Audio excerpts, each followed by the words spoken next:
Okay, hi there. My name's Darren Jones. If you don't know who I am, I'm the editor of RetroGamer, a popular multi-format gamer magazine dedicated to the wonderful world of retro.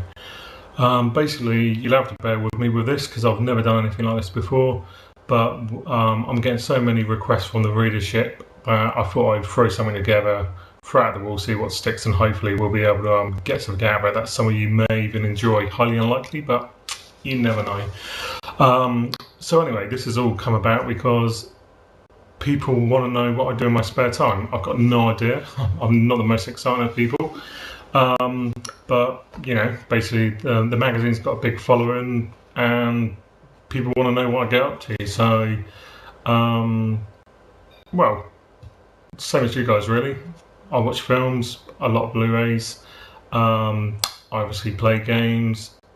And I tend to play more PS3 games, more newer games than old, and literally because I spend obviously all my time at work playing retro games, so it's nice to have a little break every now and then. However, I've been getting back into the Dreamcast lately, possibly one of Sega's best consoles, loads of great games on it, and it's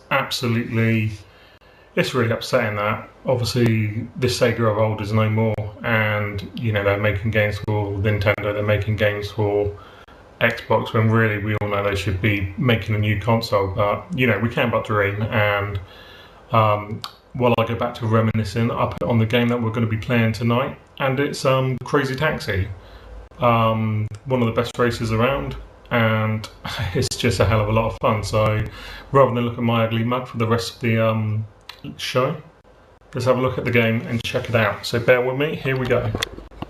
So here's my TV, which has turned out to be surprisingly good for playing old games on. I had a 50-inch TV before, but it was absolutely pants, and I just couldn't get a decent picture. So hopefully this will be okay for everyone, and let's get going. So obviously Crazy Taxi is going back to a time when, you know, Sega just made amazing games. They still got a lot of good stuff now, but when you look at what they were doing with the Dreamcast, nothing else compares. I mean, what's really interesting is the Dreamcast was so ahead of its time. I mean, when you look at the sheer amount of peripherals that were available on it, the online play, you know, it was effectively the Wii. It's just that Nintendo were clever enough to find a way of combining all those crazy peripherals into a single controller, and good on them. But as a result, the Dreamcast got left by the wayside simply because everybody wanted to buy the PS2, based on obviously the success of the PlayStation. And I suppose you can't really blame people, but when this came along, it was just like a breath of fresh air. I mean, you have some truly stunning arcade conversions. This is obviously one of them, and bright blue Sega skies, amazing over-the-top visuals, a great soundtrack. This is obviously The Offspring, in case you didn't know. And I mean, look at it, it's just brilliant.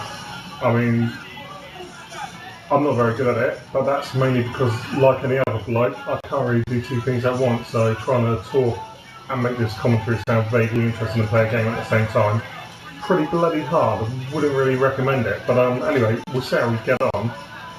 But what's interesting about this is that it's one of those games where you can just pick it up for a few minutes and play it, or you can just lose yourself to it. The old retro editor of Games TM, Keith Edwards, he's unfortunately no longer with us, bless his soul, but he was absolutely insane at this game, and he could just lap it. And literally, if he wanted to, he could just play it forever. The guy was an absolute demon at it. I think I've managed to get around the city once, and playing where I'm at the moment, it's hardly surprising I'm not doing very well at it.